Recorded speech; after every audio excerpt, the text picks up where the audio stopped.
안녕하세요. 유니브 클래스 윤여정입니다. 제가 오늘 이렇게 라이브를 새로 좀 해보자 라고 이제 기획을 한 건, 제가 항상 이제 이렇게 촬영을 하면 1시간에서 2시간가량을 이렇게 촬영을 하는데 나가는 건 15분. 그래서 이렇게 편집한 내용을 보면 이거는 더 했으면 좋았는데 이 내용을 왜 뺐지? 이 내용이 더 도움이 되는데 이런 것들도 좀 있어서 아쉬운 것들도 좀 저도 있었던 게 사실이에요. 그래서 우리 이렇게 편집하지 말고 우리 부모님들이 궁금하신 거 가감 없이 저의 뇌에 있는 모든 것들을 얘기를 하는 시간을 한번 가져보는 게 도움이 되지 않을까 해서 시작을 하게 되었습니다. 정말 저 노필터링 할 거예요. 준비하셨어요? 준비되셨어요? 저 진짜 노필터링 할 거예요. 저는 개인적으로 이게 박제된다고 하면 이렇게 계속 얘기는 못할 것 같거든요. 이 라이브에 들어오신 분들에게 도움을 드리고 종료하는 게 저는 개인적으로도 좋다라고 생각을 해요. 그래야지 제가 가감없이 얘기할 수 있어서 오늘은 생기부 얘기를 좀 해보려고 합니다. 이 생기부 얘기는 제가 그냥 3년 전부터 주구장창하고 맨날 하고 그래도 계속 들어도 막막한 게 생기부이기는 해요. 이제 저도 올해부터는 생기부 고민을 직접적으로 해야 되는 고1 이제 학부모가 돼서 저의 견해를 좀 많이 말씀드리지 않을까? 라는 생각이 조금 들어요. 제가 뭐 여러 차례 말씀을 드렸듯이 요즘에 입시는 저희 때 입시랑 달라요. 그러니까 이렇게 상담하러 오셔도 아니 우리 때 입시야 그냥 너가 알아서 공부하고 너가 잘하면 가는 거 아니야? 라고 생각을 여전히 하시는 분들이 너무너무 많으세요. 근데 요즘엔 아니에요. 입시가 너무나 다양해요. 그러니까 저희처럼 성적이 좋은 순서대로 서영고, 서성한, 중경예시를 간다라는 인식이 없으셔야 됩니다. 학생부 종합전형은 이 학교의 전형이 어떠냐에 따라서도 안 되는 애가 되기도 하고요. 더 낮은 데가 상향인 경우도 제가 정말 많다고 말씀을 드렸어요. 근데 이걸 아이가 어떻게 혼자 합니까? 그거는 저는 어렵다고 생각해요. 해마다 바뀌는 걸 제가 공부하는 것만으로도 3, 4개월이 소요가 되는데 이걸 애들이 어떻게 알아? 그럴 수는 없어요. 그리고 우리 여기에 계신 부모님들은 그런 것들 도와주셔야 한다라는 얘기를 저는 할 수밖에 없어. 그냥 공부를 열심히 하는 것만으로도 힘들어. 그러니까 아이가 할 수 있는 최선은 아이가 해야 돼. 우리가 공부를 대신해 줄 수는 없잖아요. 그러니까 공부를 대신해 줄 수 없으니까 이거는 아이가 당연히 해줘야 되는 거고, 그러나 공부 외적인 측면에서 우리가 도와줄 수 있는 영역까지는 도와주자는 거야. 그 이상까지는 어쩔 수 없어요. 제가 이제 이렇게 상담을 하러 보면 어머님들이 다양한 설명회를 다니시고 야, 이 설명회에서 이런 얘기 했다더라. 너도 이거 해라. 야, 내가 요번에 이런 설명회를 들었더니 이런 게 중요하다더라. 내가 이런 설명을 들었는데 이렇다더라. 라는 것을 계속 던져요, 아이들한테. 그러면 아이는 엄마가 이때는 A를 얘기했는데 이때는 B를 얘기하고 이때는 C를 얘기해. 도대체 뭘 나보고 어떻게 하라는 거야. 오히려 아이들한테 혼란을 줄 수도 있어요. 그런 식으로 입시를 공유하는 것은 저는 개인적으로 바람직하진 않다고 생각해요. 그러니까 설명회로 입시 정보를 얻고자 한다면 다양한 설명회를 듣다 보면 그 안에서 각각의 견해는 있지만 공통점이 있어요. 이런 것들을 잘 고민을 해서 담으셔서 그거를 얘기해 주는 거 좋아요. 그거 괜찮아요. 다양한 걸 들으시고 그다음에 그 안에서의 공통점을 잡으셔야 해요. 최소 6개월 이상은 뭔가를 하셔야 얘기할 게 생깁니다.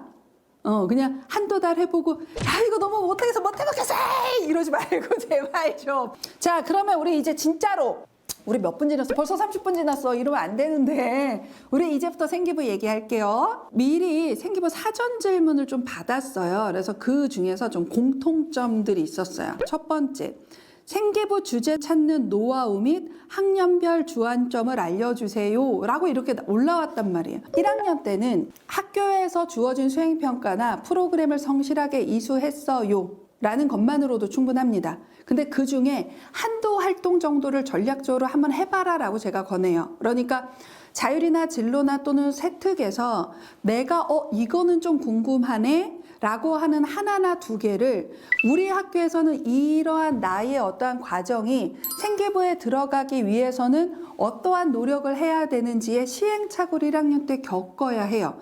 이걸 1학년 때 겪지 않으면 그 시행착오를 2학년 때 겪게 돼요. 그러면 생기부가 좋기는 조금 어려워서 모든 걸 그렇게 하는 게 아니에요. 일단 무조건 1순위는 내신이기 때문에 전략활동 3-4개로 내가 어떻게 호기심을 쓸까? 그 다음에 탐구과정은 어떻게 할까?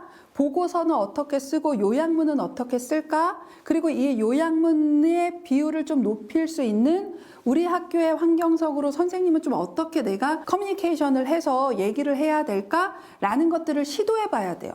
이게 학교 환경마다 모두 다 달라. 그러니까 어느 학교냐에 따라서 생기부를 만드는 방법들이 모두 다 다른데 이걸 일관되게 이렇게 하셔야 돼요라고 저는 말씀 못 드리거든요. 그러니까 이러한 시행착오를 1학년 때 해보시는 게 중요해요. 그러한 시행착오를 하는 노력은 생기부에 보여요. 그 다음에 2학년은 전공적 합성이나 진로 연계보다는 교과심화를 하는 게 훨씬 더 중요하다라고 저는 강조를 합니다. 그러니까 교과심화가 되어 있지 않은 상태에서 그냥 진로만 드립다 제가 이 진로를 해서 이런 활동을 했어요라고 하는 생기부는 깊이가 있을 수 없어요. 그래서 진로랑 무작정 연계하지 말고 국어도 그냥 제발 국어 그 자체로 문법에 호기심을 갖고 하시라고요. 수학에서도 그냥 보관법이 궁금해? 그러면 그냥 그 자체로 깊게 가시면 이걸로 컴도 쓰고 그 다음에 전기전자도 쓰고 상경도 씁니다. 그리고 이 교과심화가 잘 되어 있으면 이걸 가지고 어느 계열을 쓰더라도 다 우리가 잡아서 쓸 수 있는데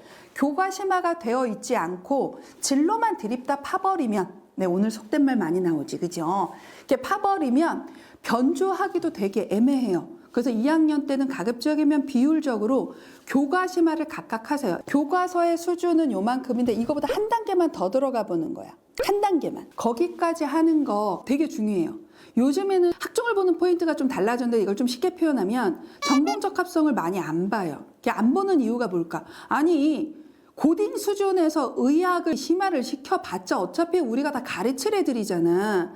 근데 뭐 의학을 얘네들이 얼마나 심화를 하겠어. 아니 우리가 처음부터 다 가르쳐야 하잖아. 근데 컴퓨터에 어떤 활용 능력만 나와 있어. 좋게 보지 않아요. 그러니까 수학이 깊이 돼 있으면 어차피 컴퓨터는 수학이니까 이 아이가 수학을 이 정도로 깊이 다양한 방식으로 탐구를 했네. 그러면 내가 얘를 컴퓨터 수학을 가르치면 얘가 되게 능력이 좋겠군 이렇게 보시는 경향성이 요즘에 있어. 그래서 전공적 합성이 진로 역량으로 바뀐 거예요. 전공 하지 마시라고요. 고1, 고2, 고3 때 내내 경영 안 해도 경영학과 합격할 수 있고요. 그러니까 제발 머릿속에서 전공은 좀 지우시고요. 2학년 때까지는 진로, 역량 또는 교과심화. 네, 그렇게 보시면 돼요.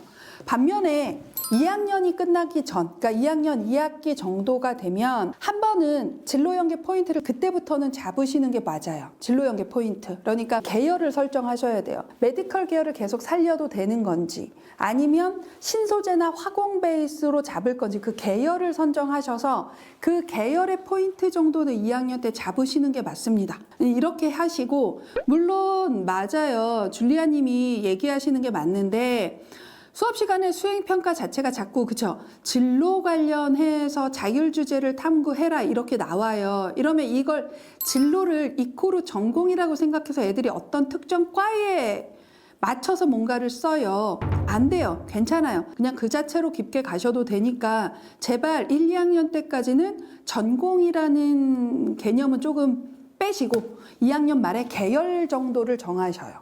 그리고 3학년이 되면 진로나 계열에 대해서 되게 빡세게 들어가요. 그러니까 우리 전기전자로 했다고 전기전자만 쓰는 건 아니잖아요.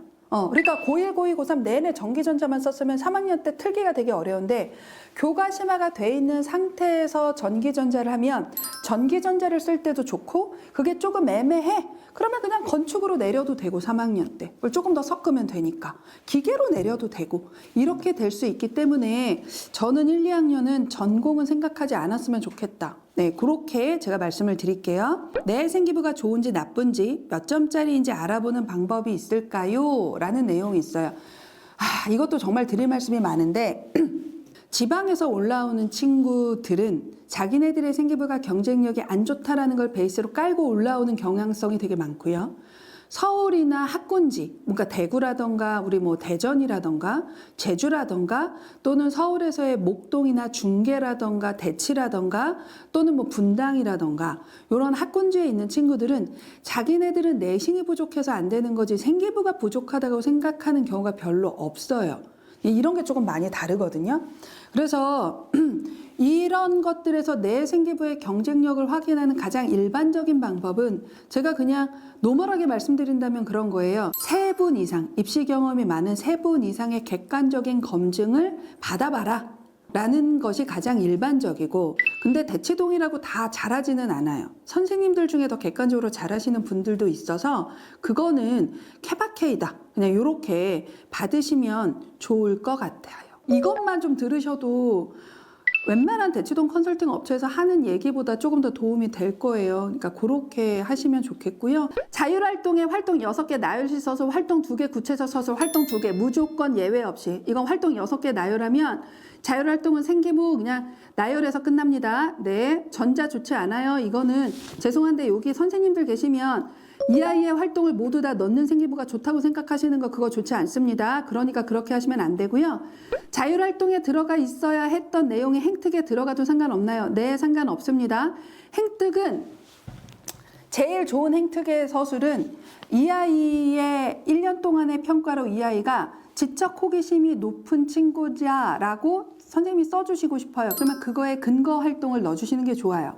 그런 구체적인 이 아이의 평가를 한 구체적인 근거를 넣어주시는 게 행특에 정말 좋기 때문에 자율이나 진로나 세특의 일부 활동 중에 도저히 자수로 안 됐던 것들이 행특에 나의 역량을 표현하는 활동이라면 넣으셔도 된다, 이렇게 보시면 됩니다. 그래서 그렇게 보시면 된다라고 하는 것들도 카페에 써서 얘기했고요. 그래서 앞으로도 이렇게 주제를 선정해서 또는 이러한 질문들을 모아서 제가 라이브를 진행을 한번 해보도록 하겠습니다. 어떻게 첫 번째 라이브 좋으셨나요? 도움 많이 되셨어요? 네, 우리 생기부 클래스 또는 우리 이 유니브 클래스가 그래도 좀 학군지 또는 특정 영역이 아니라 저는 개인적으로 좀 다양한 지역에 있는 분들한테 도움을 드리려고 노력을 하고 있어요. 그 노력이 많이 보일지 또는 부모님들이 보시기에 적게 보일지는 잘 모르겠지만 그래도 끝까지 최선을 다해서 노력을 하고 있으니까 저희 입시가 마무리될 때까지 유니브 클래스 많이 이용해 주시고요. 특히 우리 생기부 클래스, 그다음에 생기부 대백과, 특히 생기부 대백과 이런 것들은 정말 도움이 많이 되시기에 제가 계속 저희가 업그레이드 되고 있으니까 도움을 받으셨으면 좋겠어요. 네, 오늘보다 많이 들어와야지 2회 하고요. 오늘 2회보다 많이 들어와야지 3회 할 거예요. 저 지금 협박하는 거예요. 네, 그래서 한번 노 필터링 제가 보기에 반응은 좋고 제가 좀 도움이 되는 얘기는 좀 많이 했다고 생각을 하거든요. 다음에도 계속 도움이 되는 얘기, 네, 제가 유튜브로는 풀어내지 않는 얘기들은 계속 할 거니까 저희 한 달에 한 번씩 만나봐요. 다음에 2시간 콜 다음에 2시간. 자, 그러면 우리 이렇게 오늘 첫 라이브 노 필터링 라이브를 한번 해봤습니다. 저한테도 너무 도움이 됐고요. 어머님, 아버님들의 반응을 볼 수 있어서 너무 좋았고 좀 편하게 좀 얘기할 수 있었던 것 같아요. 제가 노필터링이 반복될수록 좀 거친 말들이 많이 나갈 거예요. 그런 것들은 애들이 들어야 되는데, 그래서 계속 조금 더 좋은 얘기 많이 해드리도록 할 테니까 저희 한번 다음 달 한 달에 한 번씩 다음 달에 또 새로운 주제를 갖고 만나보도록 하겠습니다. 사랑합니다. 감사합니다. 안녕하십니까, 윤여정입니다. 반갑습니다. 안녕하세요. 오늘도 1회차만큼 제가 말씀드릴 수 있는 선에서 말씀을 드려보려고 합니다. 그러면 우리 오늘 보통 이제 2번째, 오늘 저는 무엇을 얘기하고 싶은가, 제가 미리 공지에서도 했지만 비학군지와 학군지의 상위권 대학 입시 전략이라고 오늘 라이브 주제를 좀 잡아봤습니다. 자, 근데 미리 제가 하나를 고백을 하자면, 제가 유니브 클래스 또는 유튜브에서 유명해지지 않고 그냥 대치동에서 꽤 잘 나가는 컨설턴트였었던 시절, 그러니까 이게 한 4년 전의 얘기인데, 4년 전만 해도 대치동에 오는 학교들이 있어요. 네, 학군지가 많아요. 그러다 보니까 그때만 해도 저도 얘네 내신다기 얼마나 어려운지 아니까. 그리고 이 아이들의 생기부가 타 지역, 그러니까 제가 잘 모르는 지방의 일반고 아이들보다 나쁠 거라는 생각을 해본 적이 저도 없어요. 제가 컨설턴트를 지금 근 20년 넘게 하는데 4년 전까지만 해도 그랬어요. 근데 이제 제가 전국 단위로 워낙 유명해지다 보니까 여태까지 보지 못했던 학교들을 정말 많이 봤어요. 많이 보고 나서 나도 편견을 갖고 있구나. 정말 나 이거 진짜 나 너무 우물한 개구리였는데? 라는 생각을 하면서 이 편견을 이제 부모님들한테도 깨트려야 되겠다. 아니 저도 깨진 지가 4년밖에 안 됐어요. 하다못해 부모님들이 그 편견을 깨기는 너무 어렵다라는 것을 제가 알게 된 거예요. 그래서 이 주제를 한 번은 꼭 하고 싶었어요. 경험치상으로 대치동에서 잘 모르는 학교들은 단연컨대 가장 많이 보지 않을까라고 생각을 합니다. 그래서 그것을 가지고 저의 경험을 가지고 오늘은 한번 얘기를 해보도록 하겠습니다. 그러한 편견을 좀 깨기 위해서 먼저 간단하게 OX 퀴즈를 한번 해보려고 합니다. 지방에 있는 고등학교는 수도권 학교에 비해 생기부 수준이 떨어진다. X. 저도 인식 깬 지 4년밖에 안 된 거 요거 X입니다. 제가 보통 대치동에서 이제 상담을 하다 보면 서울이나 수도권의 주요 학군지에서 오는 학생들이나 부모님들은 당연히 내신 따기 어려운 이 학교면 이 정도 수준이면 이 학교까지는 학종 써도 되는 거 아니야? 라고 그냥 아주 자신 있게 저한테 얘기하세요. 그런데 그러한 학교들 중에 요즘은 조금 대개의 경우 그러지 않은 학교도 있지만 내신 따기는 어렵고 표준 편차 좋고 평균 높은 거 맞는데 그거에 생기부가 따라가진 않아요. 근데 부모님들이나 학생들이 우리 학교가 생기부가 나쁠 거라는 생각을 아예 배제하고 오는 경우가 너무 많아. 반면에 반대로 지방에서 학군지이건 또는 학군지가 아니건 서울 애들보다 생기부가 좋을 것 같지는 않아요. 이거 어떡하죠? 그래도 학종을 써야 될 것 같은데 쓸 수 있을까요? 그러니까 이 아이가 가지고 있는 것들을 약간 과소평가를 하는 경우가 있어. 그렇지 않아요. 그러니까 학군지가 학종에 유리하다? 비학군지에 내신 따기 쉬운 학교들은 학종이 힘들지 않나? 둘 다 아니라고. 이 편견을 오늘은 저는 꼭 깨고 싶어요. 둘 다 아니라는 얘기를 하려고 하는 게 오늘 제 라이브 노필터링 2회차의 목적이자 결론이다 라는 거예요. 그 다음에 지방 학군지와 수도권 학군지를 비교하면 그래도 수도권 학군지 학교의 수준이 더 높을 것이다. 오가 맞네. 이거는 약간 중간. 학군지 여도 달라요. 제가 미리 말씀드리면 대구 수성 생기부도 좋고 모의고사 수준도 좋습니다. 중계라던가 수도권의 평촌 주변의 학원가라던가 우리가 학군지라고 얘기하는 그런 곳에 비해서는 표준 편차나 모의고사 성적도 훨씬 더 좋아요. 지방의 학군지가 수도권의 학군지보다 더 좋을 수도 있고요. 어떤 수도권의 학군지와 어떤 지방 학군지냐에 따라서 이거는 달라요. 자, 이렇게 해서 조금 오해를 풀기 위한 OX 퀴즈 간단하게 했는데 그럼 이제 우리 두 번째로 좀 넘어가려고 해요. 사전 질문을 좀 많이 받았어요. 이 사전 질문에서 궁금하셨던 것들 중에 중복되어 있는 것들 모아서 이 얘기를 좀 길게 하려고 합니다.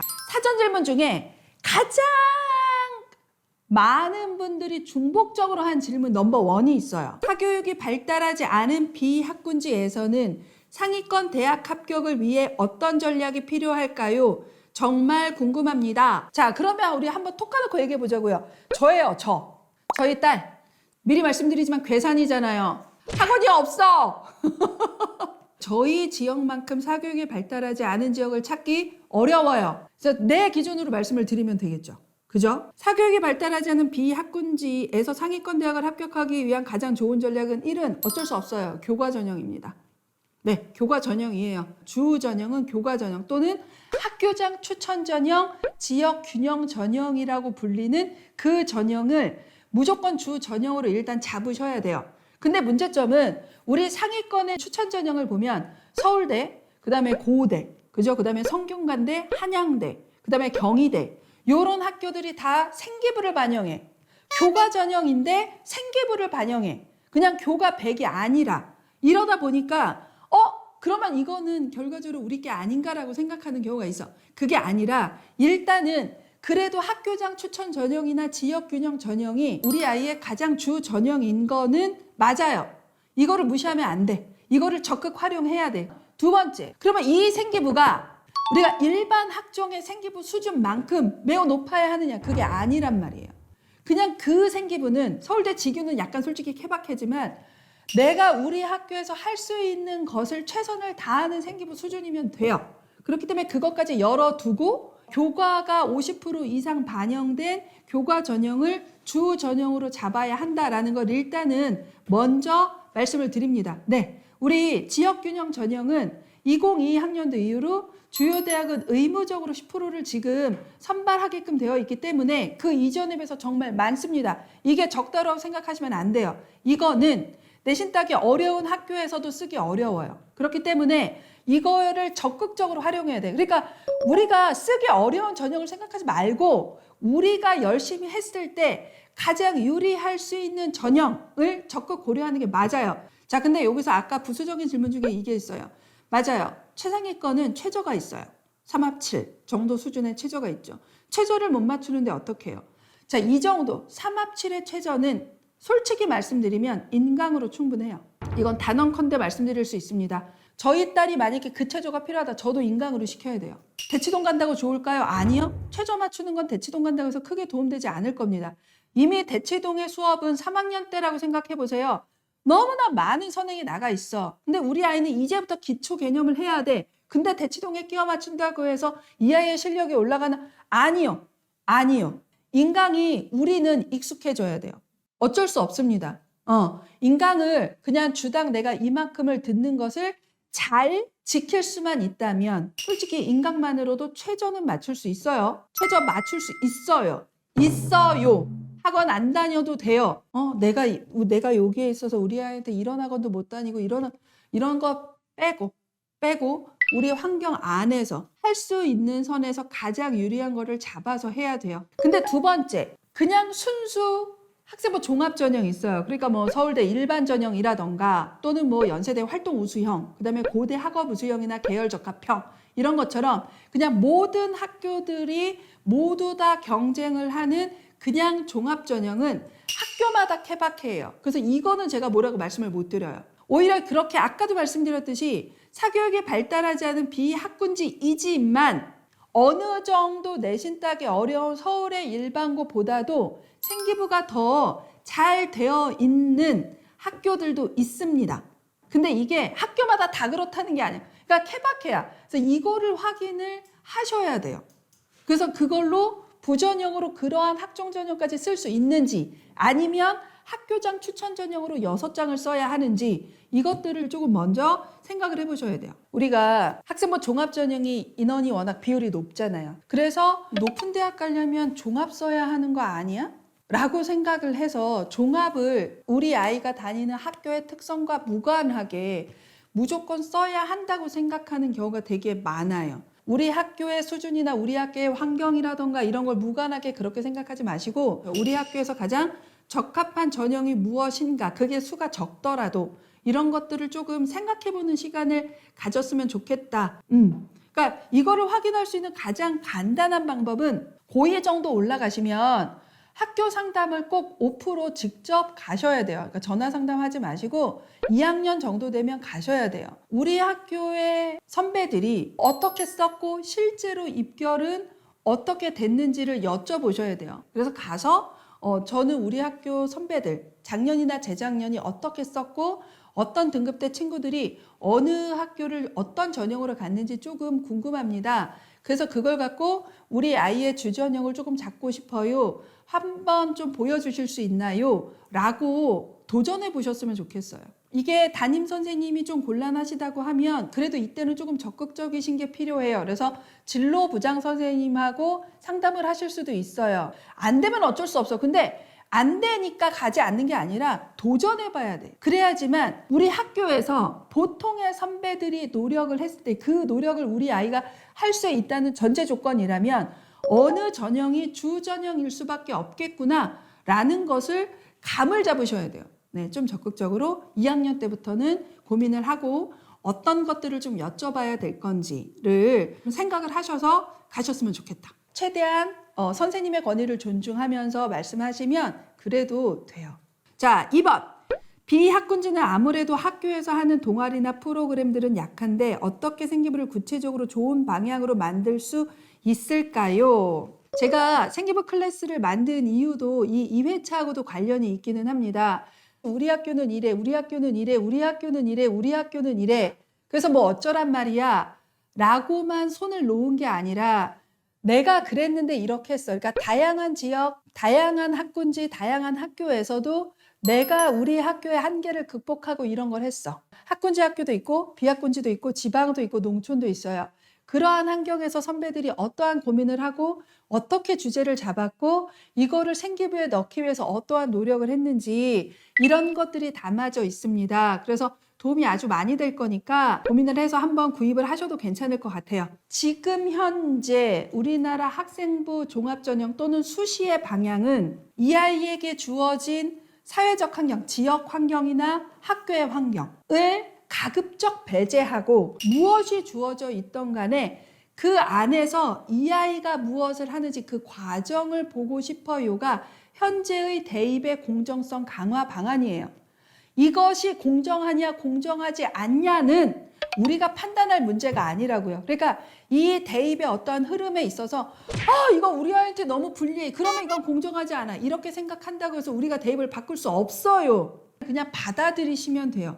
이거는 어쩔 수 없는 거잖아요. 그러니까 어떠한 친구한테는 이게 조금 더 유리할 수 있고 어떤 지역이나 학교한테 불리할 수밖에 없어요. 모든 입시는 그렇습니다.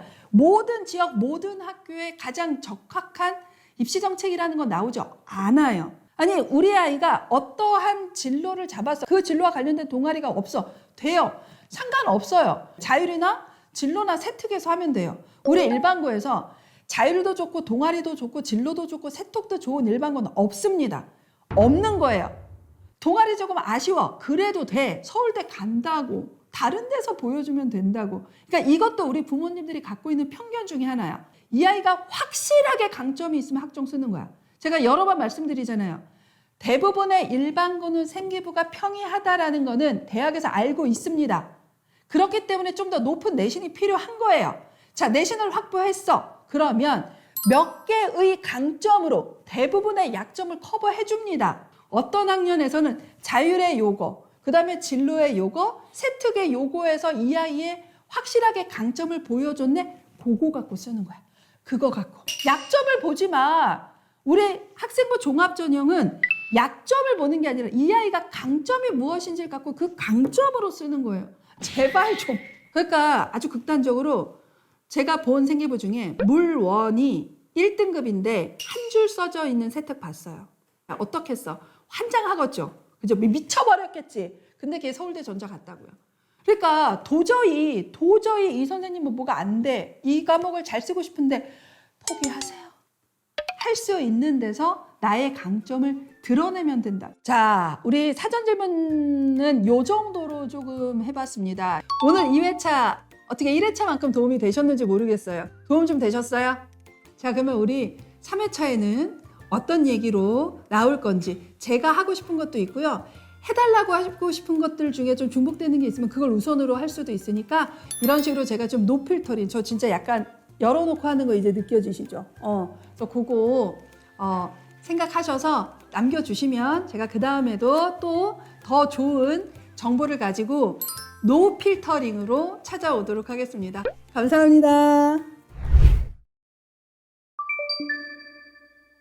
안녕하세요. 유니브클래스 윤여정입니다. 반갑습니다. 저희 이제 라이브 3회차예요. 3회차. 달콤초코님 1회, 2회, 3회차 올 출석했습니다. 맞아요. 제가 알고 있어요. 반갑습니다. 우리 부모님들이 도움이 된다고 할 때까지, 그리고 저를 찾을 때까지 한번 최선을 다해 보도록 하겠습니다. 자, 그러면 우리가 오늘은 미리 얘기한 대로 모의고사 얘기를 하려고 해요. 생각보다 그래도 학생부 종합전형, 생기부, 내신 등급, 그러니까 수시와 관련된 것들은 부모님들이나 학생들이 그래도 조금 아는데 모의고사나 수능은 훨씬 더 모르는 경우가 너무 많아. 그래서 오늘은 고1, 고2 부모님들을 위한 내용이나 올해 특히나 이제 모의고사 수능, 그죠? 고3이 중요하니까 이 모의고사나 수능을 어떻게 볼 것인가 라는 기본편의 약간의 심화 이렇게 할 거고요. 우리 모의고사 성적표 한 번이라도 본 적 있으시죠? 우리 3월 모의고사 성적표는 저번 주에 대부분의 학교가 발부돼서 제가 저번 주 주말에 컨설팅을 할 때부터 성적표 확인은 했거든요. 자, 받아보셨어요?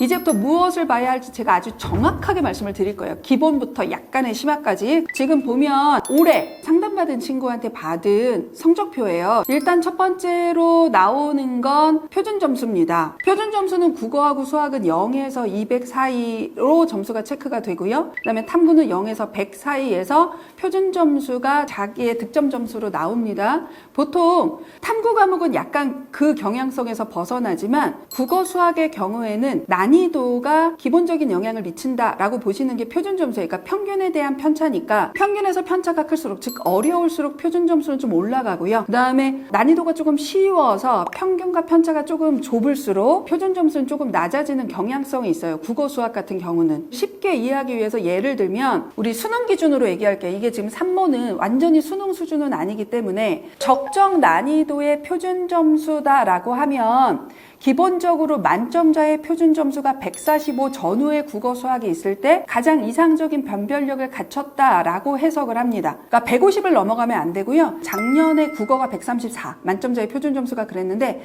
그러면 기본적으로 너무 쉬워진다라고 보시면 돼요. 그래서 똑같은 표준 점수 111점이라고 하더라도 만점자의 표준 점수가 몇 점이냐에 따라서 이 표준 점수 득점 111점이 차지하고 있는 위치는 다를 수밖에 없어요. 그러니까 이것만 그대로 보면은 안 된다라는 거예요. 그래서 표준 점수는 항상 그 기준을 갖고 보시면 되고요. 이 정도의 기준점을 좀 가지고 계시면 보실 때 좋아요. 이거보다 낮을수록 쉽고 이거보다 높을수록 어려워지는구나. 여기까지.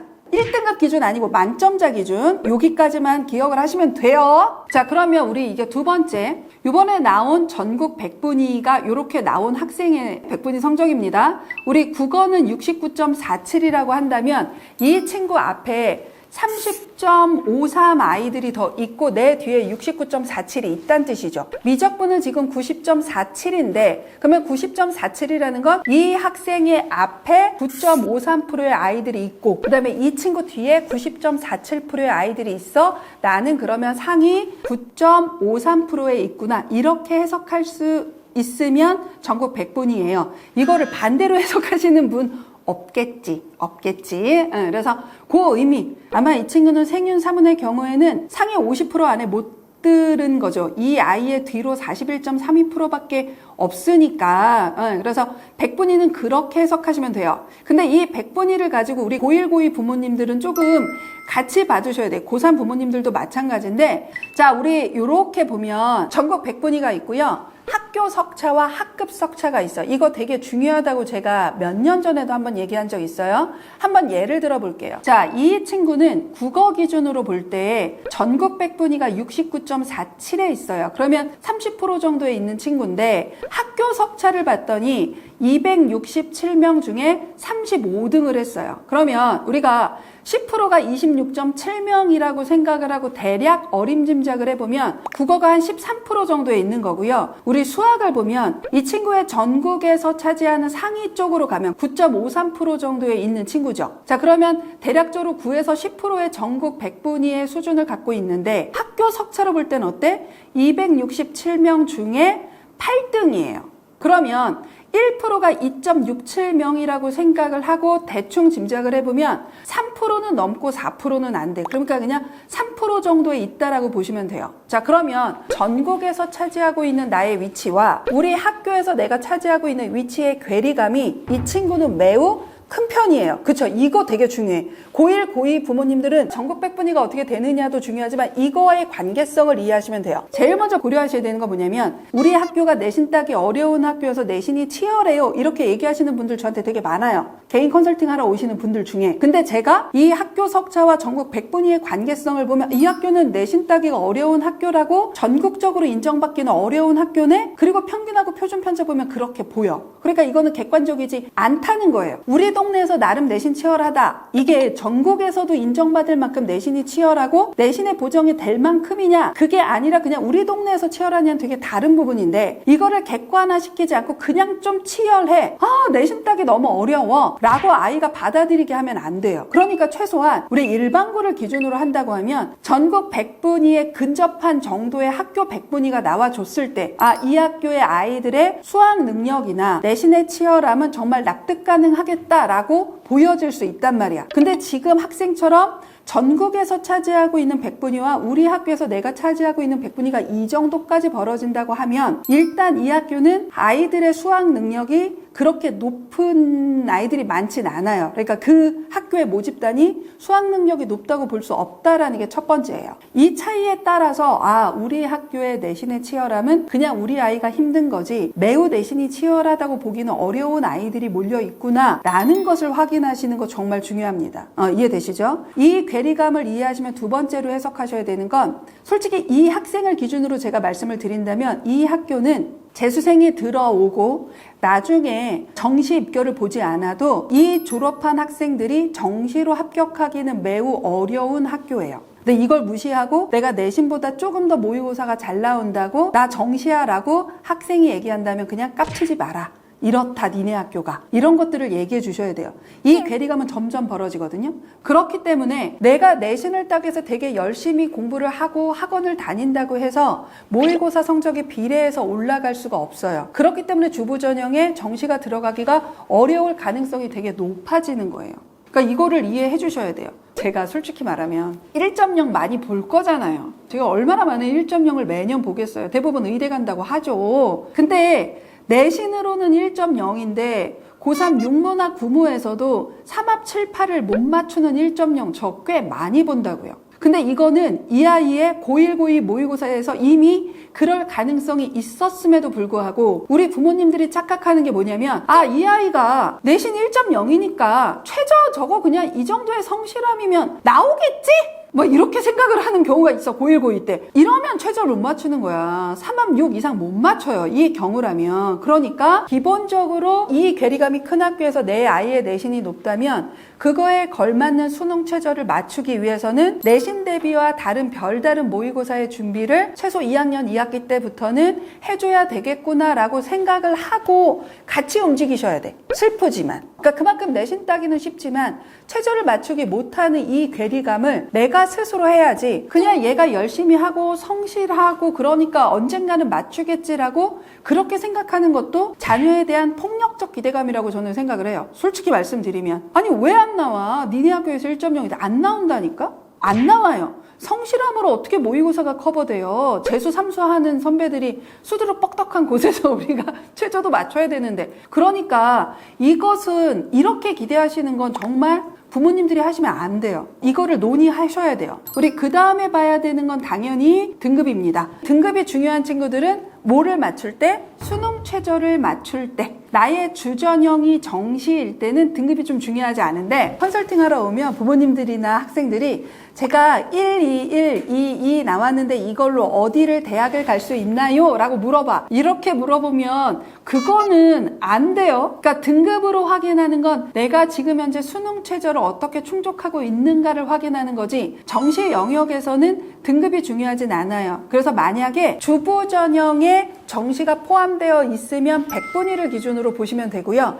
나는 정시까지 가지 않고 수능 최저만 맞춰서 수시로 무조건 끝내겠다 할 때는 100분위보다는 등급을 조금 더 중요하게 보시면 된다라고 보시면 돼요. 그러면 우리 등급은 어떻게 나오느냐 아시다시피 국어, 수학, 탐구는 상대평가입니다. 그래서 내신하고 똑같아요. 1등급은 4% 이내, 2등급은 11% 이내, 3등급은 23% 이내 이렇게 해서 상대평가라고 봐주시면 돼요. 지금 고1 부모님들은 내신은 5등급대지만 우리 수능은 여전히 국어, 수학, 탐구는 9등급제입니다. 그래서 모의고사는 그냥 그대로 해석해 주시면 된다. 이렇게 보시면 되고요. 영어, 한국사, 제2외국어는 절대평가죠. 그래서 이거는 원점수를 따면 1등급에서 9등급까지 구분을 합니다. 이 점수만 넘어가면 등급이 나온다. 우리가 이거를 절대평가라고 얘기를 하죠. 그래서 이렇게 두 개로 나뉘는 것. 기본적인 거지만 우리 기본부터 하는 거니까 다시 한번 좀 체크를 하면 좋겠다라고 제가 일단은 다시 한번 꼼꼼히 말씀을 드렸습니다. 자, 그러면 또 한 번 우리가 좀 추가적으로 아셔야 될 게 뭐냐면 정답률이 나와 있어요. 그러니까 예를 들어 이 3번 문항은 정답률이 A야, 어떤 문항은 B야, 어떤 문항은 C야, A, B, C, D, E까지 있거든요.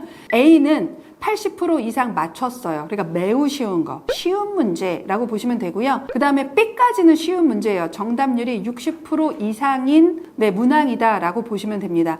반면에 C 정도가 되면 어삼시사나 준킬러 정도 된다라고 보시면 돼요. 이게 정답률이 40% 이상. 그리고 D는 20% 이상, E는 20% 미만. 이 E가 바로 우리가 보통 얘기하는 킬러 문항의 정답률 정도 되겠죠. 그래서 이렇게 A, B, C, D, E가 있어요. 이것도 고1, 고2 부모님들은 잘 보셔야 돼요. 이게 무슨 의미냐면 가장 모의고사 성적과 무관하게 안정적인 구조는 어떤 모의고사든 A, B, C는 항상 맞췄는데 D, E가 약간 움직일 경우 이게 가장 안정적인 거예요. 국어나 수학의 원점수가 동일하다고 하더라도 D를 맞추고 A도 틀리고 B도 틀린 친구는 점수의 불확실성이 너무 커져버려요. 예측도가 떨어집니다. 정시 성적이 제대로 나오긴 어려워요. 근데 아이들은 A나 B 틀린 거 이건 언제든지 극복할 수 있지. 나는 그래도 E를 맞췄는데 이렇게 생각하는 약간 현학적인 공부예요. 그러니까 뽐내기 공부입니다. 자기만족적 수능 공부를 하는 친구들이 있어요. 점수가 좋게 나올 수 없어요. 그래서 가장 안정적인 건 A, B, C가 어느 난이도이든 충분히 계속 잘 맞추면서 D, E가 움직일 경우 이런 친구들이 동일한 원점수에서도 수능이 조금 더 안정적으로 예측되기도 하고 많이 떨어지지 않는 친구들이 그렇습니다. 고1, 고2, 고3 내내 그래요. 그러니까 반드시 꼭 A, B, C를 안정적으로 맞추는지 아니면 이 아이가 모의고사마다 이 A, B, C, D, E의 정답률이 계속 바뀌는지 이런 것들을 좀 체크를 해주시는 것도 매우 중요한 포인트야. 볼 거 되게 많아요. 그러니까 100분위하고 표준 점수를 보시는 것만으로는 모의고사는 안 돼요. 자, 여기까지가 뭐냐면 기본편. 기본편. 고1, 고2는 아까도 얘기했듯이 학교와 모의고사 전국의 괴리감이 어떤지를 확인을 하는 것을 알고 있어도 그거에 따른 별다른 모의고사 대비를 하시라고 하는 건 아니에요. 그러니까 고1, 고2의 1학기 최소 아무리 빨리 해도 1학기까지는 어느 학교든 그게 솔직히 말하면 정시가 주전형인 학교든 또는 전사고도 마찬가지고 외고도 어디든 일반고도 마찬가지인데 무조건 내신 베이스입니다. 근데 우리 학교가 괴리감이 커. 근데 이 괴리감을 줄이기 위해서 고2 때 또는 고1 때 모의고사를 평상시에 공부시킨다? 그런 학교나 학생은 제가 거의 만나본 적이 없어요. 그러니까 고1, 고2 부모님들이 이 영상을 보신다면 우리 아이가 모의고사 공부를 너무 안 해서 이렇게 모의고사가 안 나온 애가 아니라 우리 학교에서 이 아이가 열심히 성실하게 하는데 이렇게 모의고사가 나온다면 학교의 내신과 모의고사 간의 괴리감이 되게 크네. 정시로 주부전형을 넣기가 조금 어려울 가능성이 있고 3화 5 이상의 수능체전은 뭔가 별다른 노력을 하지 않는 한 맞추기 힘들 가능성이 있겠다 라고 생각하시면 돼요. 이게 전부야.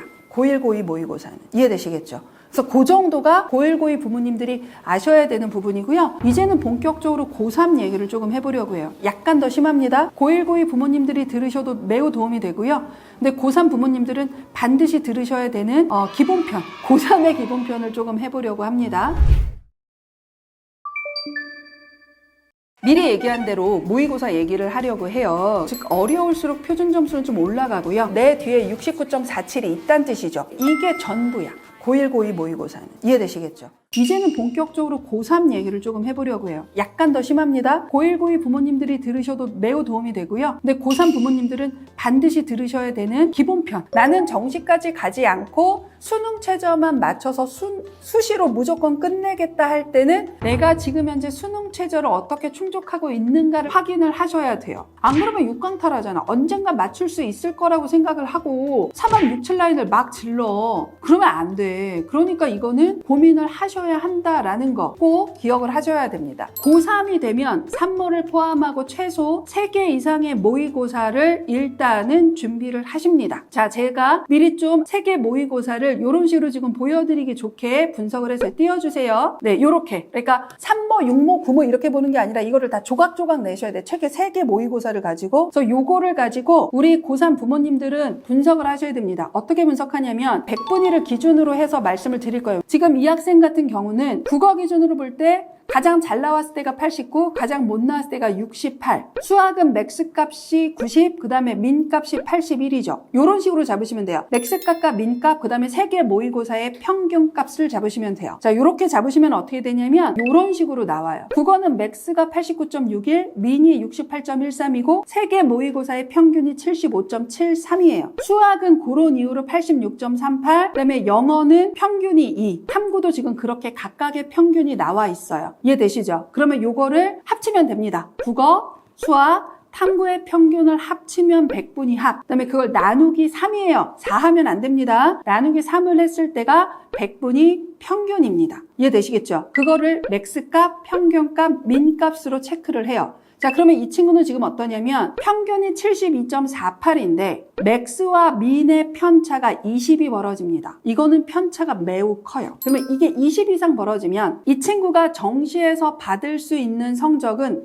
민값보다 아래인데 예측할 수 없을 만큼의 편차입니다. 이렇게 보셔야 돼요. 그러니까 적정하게 6 이내에 있으면 그래도 괜찮아. 고2 모고 기준으로. 근데 이 편차가 8 이상 벌어지면 이 아이의 맥스 값은 이 아이가 받은 민값보다 잘 나오기는 매우 확률적으로 어려워진다라고 생각을 하시면 돼요. 이거 되게 중요한 포인트예요. 그러면 이게 12 이상 벌어져? 그러면 이거는 정시로는 안 되고 반드시 수능 최저가 없는 것으로 안정 하향을 잡으셔야 해요. 이렇게 생각을 합니다. 제가 잡는 기준이에요. 그러니까 제가 이걸 왜 얘기하냐면 6모, 9모 수능만 보면 그냥 계속 83, 87, 얘 뭐 88, 뭐 79 이러네? 아, 얘가 계속 비슷하게 나오고 있네 라고 생각하시는 경우가 있는데 이거를 독립적으로 국어를 따로, 수학을 따로, 탐구를 따로 해서 이렇게 맥스값하고 민값을 나오면 똑같이 계속 뭐 87, 88을 하더라도 편차가 2, 3 이내인 친구들도 있고 이게 편차가 8, 9 이내로 벌어지는 친구들도 있어요. 이거 되게 중요해요. 그래서 이거를 확인하지 않고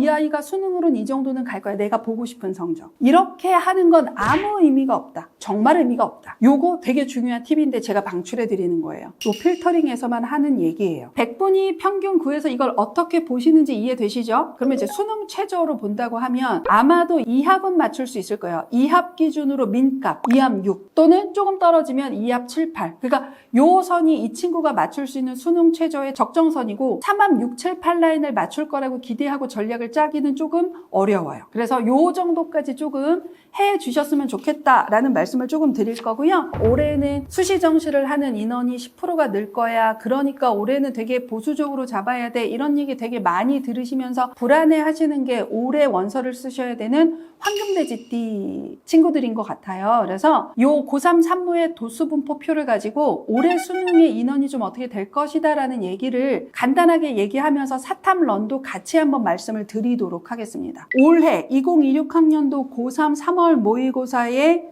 응시자 수는 과목마다 약간의 편차는 있는데요. 최대치는 일단 35만 1,454명이 올해 3월 모의고사의 고3 재학생 응시자 수입니다. 2025학년도 작년이죠. 32만 1,493명이 받습니다. 그러면 전년 대비로 볼 때 3만 명 정도가 증가한 것은 사실입니다. 이렇게 분석을 하면 올해 수능은 기본적으로 재학생이 조금 늘 수밖에 없다라는 거는 조금 알고 계셔야 돼요. 그러면 두 번째, 재수생은 조금 인원이 어떻게 되느냐. 이거는 조금 예측하기는 어렵진 않아서 그냥 말로만 하자면 응시 인원 기준으로 2023 학년도까지 재수생의 실제 응시 인원은 12만 명에서 13만 명대 초반이었어요. 근데 이게 2024 학년도에 15만 7천 명으로 갑자기 팍 튀었어요. 그리고 올해 2025학년도 작년이죠. 2025 학년도는 16만 명이 받습니다. 그 정도가 작년에 본 인원입니다. 저는 개인적으로 그 정도는 올해도 재수생이 들어올 거다라고 생각을 하셔야 돼요. 그러니까 작년에 의대 직원이 됐다고 재수생이 갑자기 늘어난 건 아니에요. 15만 7천에서 16만 명 된 거니까 3천 명 정도 늘어난 거예요. 근데 우리 요즘에 재수나 삼수까지는 조금 더 그냥 만만하게 하는 경향성의 흐름이야. 그러니까 이게 학고반 수가 조금 이제 일반화되기 시작하면서 아마 올해도 16만 명 정도는 볼 것 같다라고 보입니다. 숫자 하나만 더 읽어드릴게요. 2024 학년도 6월 모의고사의 응시 인원이 37만 9,396명이었고요. 2024 학년도 9월 모의고사가 37만 2,573명이었어요.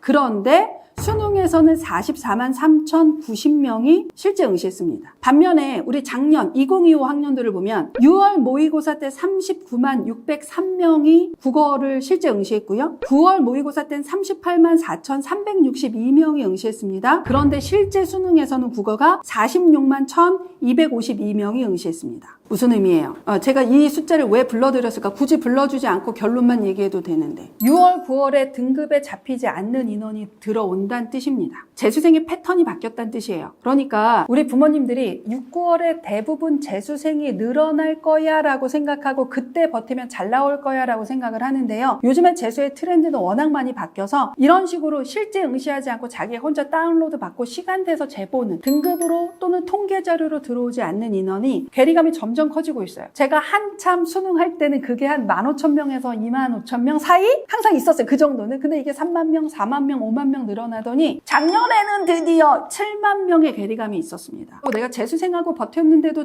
잘했는데 야 재수생 별거 아니네 이렇게 생각하고 긴장감을 놓치고 안일하게 생각하면 골로 가요.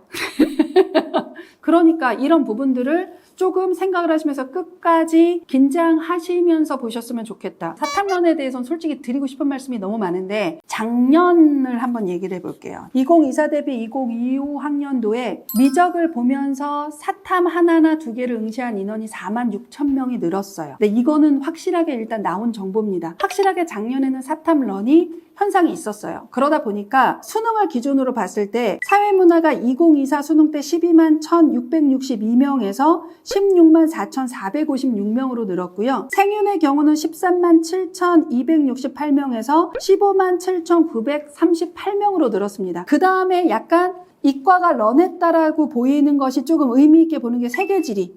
2만 5천 명에서 3만 명, 대략 5천 명 정도 늘었고요. 그 다음에 한국지리 3만 1,000명에서 3만 4천 명, 정치화법이 2만 4천 명에서 2만 9천 명 정도 늘었어요. 그렇게 되면서 과탐의 인원은 물화생지원이 다 감소했습니다. 물원의 경우는 6만 3천 명대에서 5만 8천 명, 그 다음에 생원은 14만 7천 명에서 12만 9천 명, 지원의 경우는 15만 6천 명에서 14만 2천 명, 화원은 5만 8천 명에서 4만 4천 명 수준이었어요. 그러니까 화원은 확실하게 고인물 현상이 작년에 드러났고 물화생도 다 인원 자체가 조금 많이 줄어드는 상태에서 사문, 생윤 그 다음에 나 생윤에 비문학 독해 능력은 좀 자신 없는데 하는 친구들이 두 과목을 모두 다 옮길 경우는 사문하고 세계지리 또는 사문하고 정법 이렇게 두 개를 옮긴 친구들도 꽤 있었다는 뜻입니다. 런을 한 과목만 하는 친구들도 있지만 그렇지 않았던 친구들도 있었다는 거예요. 자, 근데 올해 같은 경우가 지금 제가 산모를 보면서 되게 걱정스러운 게 총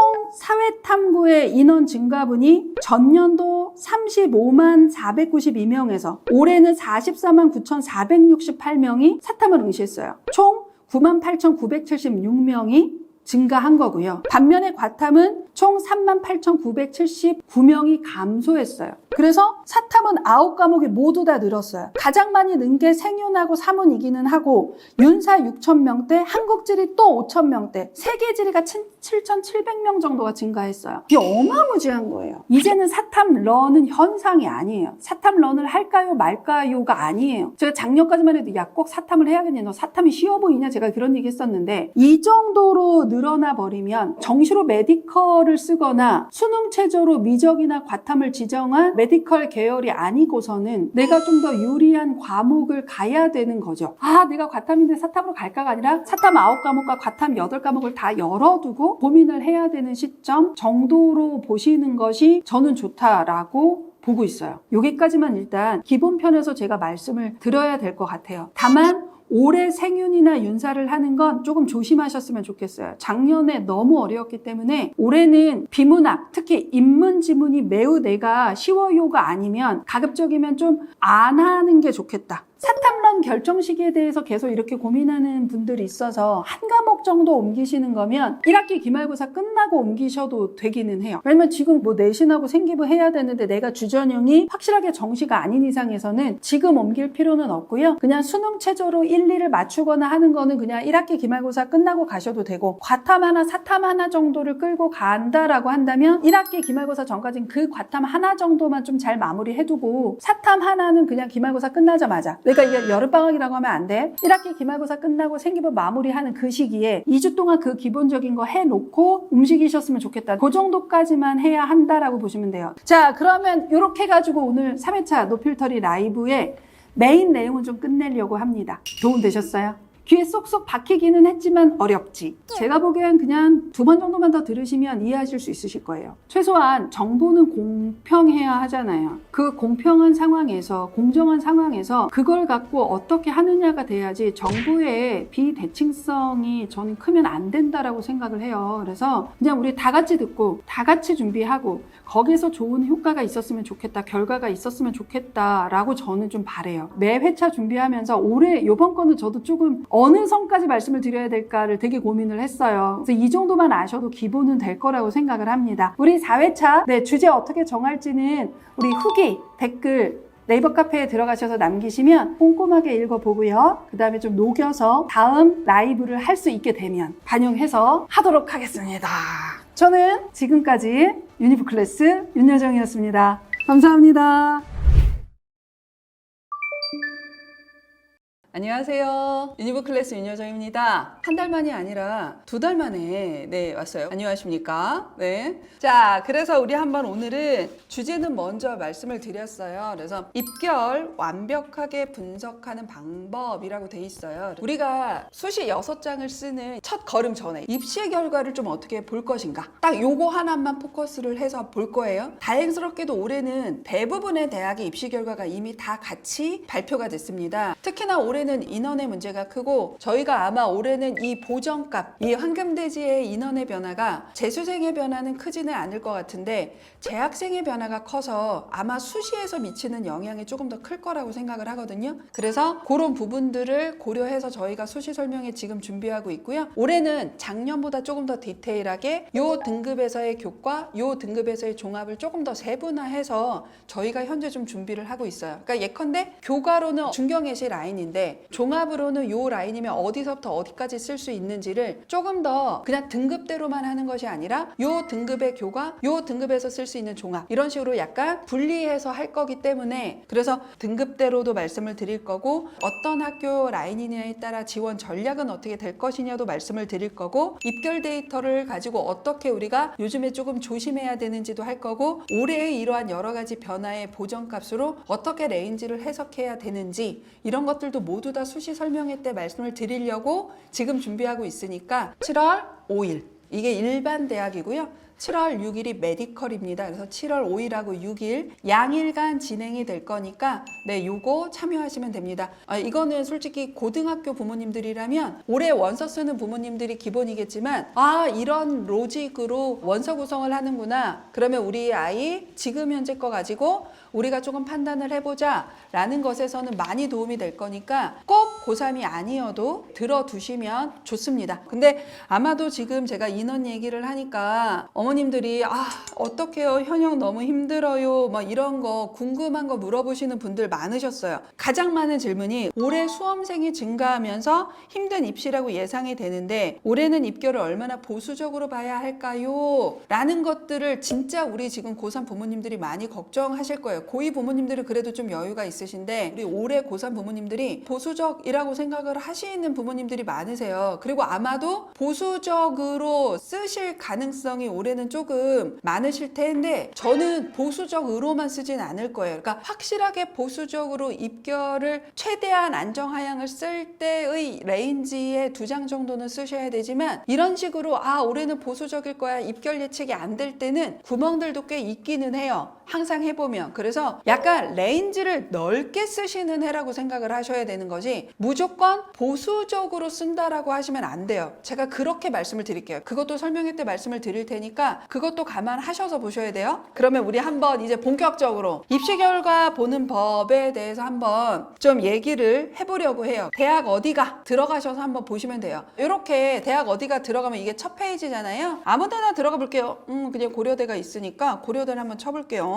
고려대학교가 있죠? 그러면 클릭하고 들어가세요. 그러면 이제 다양한 게 나와요. 모집 요강도 나오고 대학 특징 및 입시 가이드도 나오고 여러 가지가 나오는데 저희는 오늘 입시 결과니까 여기 보면 보시면 평가 기준 및 입시 결과가 있어요. 그래서 그냥 이거 클릭하고 들어가시면 공통 전년 대비 주요 사항 있고 학생부 종합 전형, 그다음에 학생부 교과 전형, 정시 전형 이런 식으로 있습니다. 우리 그 중에서 그냥 학생부 교과 전형 이렇게 들어가면 두 가지가 나오잖아요. 2025 대비 2026 주요사항, 변경사항 가장 큰 것만 말씀을 드려요. 이것도 보셔도 좋고 저희는 올해 입시 결과니까 이렇게 전형 결과로 입시 결과를 들어가시면 네, 학교 추천 전형 보시면 어때요? 최종 등록자의 50% 컷, 70% 컷에 그 대학의 환산 점수와 등급 점수가 있습니다. 보시면 경영대학의 맨 위에 있으면 작년에는 52명을 모집했고요. 6.1, 3의 경쟁률을 가지고 있다. 이렇게 보시면 돼요. 그러면 아마 지원자 수는 한 318명 정도 된 것 같고요. 그 다음에 충원 합격 순위는 77번까지는 등록을 했다라는 거예요. 그러면 기본적으로 100% 이상은 돌았다라고 보시면 돼요. 근데 이게 52명의 77번이라고 하면 최초합은 모두 다 나간다 그렇지는 않아요. 그냥 최초합 중에서도 등록한 친구들도 있고요. 그 다음에 예비를 받은 친구들 중에서도 저 연대 붙고 서울대 붙었어요. 그래서 저는 등록 안 할게요 하면 밀리잖아요. 그래서 나오는 게 충원 합격 순위다라고 보시면 돼요. 근데 이 충원 합격 순위가 경영대학 같은 경우는 지금 한 110% 이상 돌았는데 한 바퀴 이상 돌았는데 예를 들어서 한국사학과는 지금 한 50% 정도 돌았죠. 이게 과마다 조금 달라요. 근데 이게 해마다도 좀 다르기 때문에 네, 좀 보시면 돼요. 고려대 같은 경우는 최종 등록자의 대학 환산 점수를 발표하고 학생부 등급을 발표하기도 하는데 어떤 학교는 교과 성적 학생부 등급의 50% 컷, 70% 컷만 발표하는 학교도 있어요. 그래서 이거는 학교마다 보는 방식이 조금 다르다라고 봐두시면 될 것 같습니다. 그 다음에 여기 보면 학생부가 80% 반영이 됐다라고 돼 있죠. 작년까지 고대는 정량평가 80, 정성평가 20이었으니까 이렇게 기재가 된 거고요. 아마 올해 같은 경우는 학생부가 90이 반영되니까 입결이 조금 달라질 수밖에 없는데 전년도 기준으로 이렇게 나오고 있다라고 봐두시면 됩니다. 다만 우리가 이러한 대학의 입결 레인지를 볼 때 가장 기본 오브 더 기본이 뭐냐면 교과 전형은 학교마다 반영되는 교과목이 모두 다 다르죠. 우리 고대 같은 경우는 전교과를 다 봐요. 그래서 은미체의 ABC까지 모두 다 이 환산 점수에 들어가죠. 그리고 어떤 학교는 국수형 4과 합만 반영하는 학교도 있고요. 어떤 학교는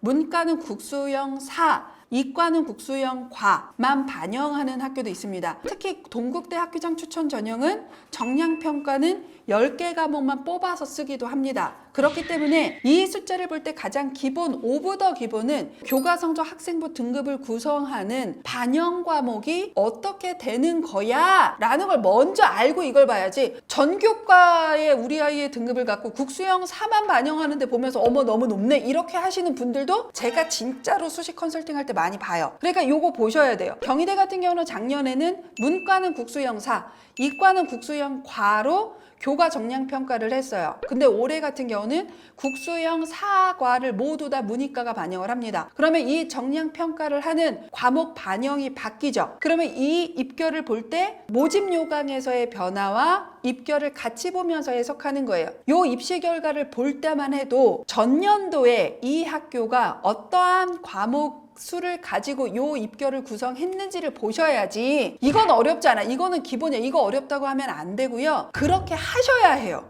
어쩔 수 없잖아. 왜냐면 12년 동안 공부한 것의 결과가 올해 9월에 우리 아이의 원서를 써지는 거고 그 다음에 그거로 12월에 결과값을 받아요. 이게 어렵다라고 생각하시면 안 되고요. 당연히 하셔야 됩니다. 반면에 우리 상위권 대학들은 50% 컷과 70% 컷의 차이가 거의 없어요. 교과 전형이 좀 그렇습니다. 근데 간혹 가다가 또는 하위권 대학으로 갈수록 50% 컷하고 70% 컷의 차이가 좀 큰 학교들이 꽤 있기도 해요. 이게 보통 고대나 연대는 거의 이 차이가 크진 않은데 기본적으로 홍대나 그 아랫라인부터는 50% 컷하고 70% 컷의 차이가 전년 대비 좀 벌어지는 경우도 있어요. 그러면 이걸 벌어진다라고 하면 70에서 100% 컷 사이에는 강펑크가 떴을 가능성이 꽤 높은 학과다라고 우리가 예측할 수 있어. 꼭 그런 건 아닌데. 그래서 이 50% 컷하고 70% 컷의 차이가 어느 정도로 벌어지느냐도 교과 전형에서는 꽤 의미 있게 우리가 보는 포인트다라고 보시면 돼요. 또 하나 교과 전형의 입시 결과를 해석할 때 하나 더 가야 되는 게 이게 묶이는 거야. 이 학교의 수능 최저가 당시 어땠는데 이랬냐고. 이거 아무것도 안 보고 그냥 이것만 보는 거는 그냥 아무 의미가 없는 거야. 그러니까 이게 탐구 2과목의 평균으로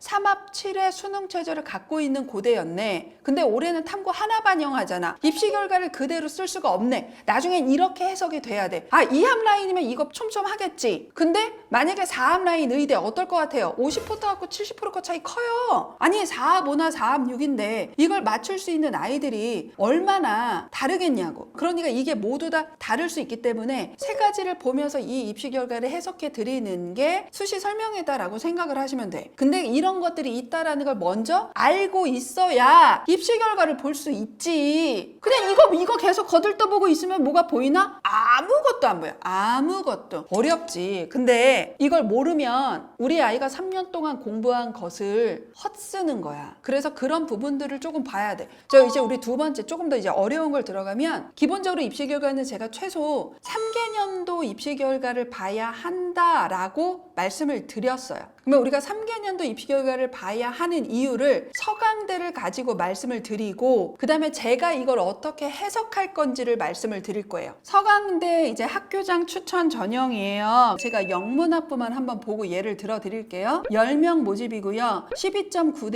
1이었습니다. 자, 그리고 충원은 200%가 넘어요. 네, 보통 고대나 성대는 기본적으로 150에서 200을 넘어가는 과들이 있습니다. 그래서 충원율의 영향도 꽤 많이 듣고는 있는데, 자, 우리 2023학년도를 보면 50% 컷 1.64, 그 다음에 70% 컷 1.65였어요. 네, 뭐 별반 차가 없죠? 그러면 2024학년도를 가보면 10명 모집 똑같은데 50% 컷이 1.89고요. 70% 컷이 2.06입니다. 서강대는 보통 3개년도의 평균을 보면 1.6에서 1.8 사이 정도가 평균 레인지 정도라고 생각하시면 돼요. 근데 확실하게 그 위에 있는 인문학부나 유럽문화, 중간문화와 다르게 펑크가 난 거죠. 70% 컷이 이 정도가 나오면 100% 컷은 훨씬 더 많이 떨어질 수밖에 없잖아요. 자, 그래서 2025 결과는 어땠을까? 인원이 8명으로 2명 줄어들기도 했고 1.65 1.68이에요. 충원율이 확 올라가기도 하죠. 450%로. 4바퀴 반이 돈 거란 말이에요.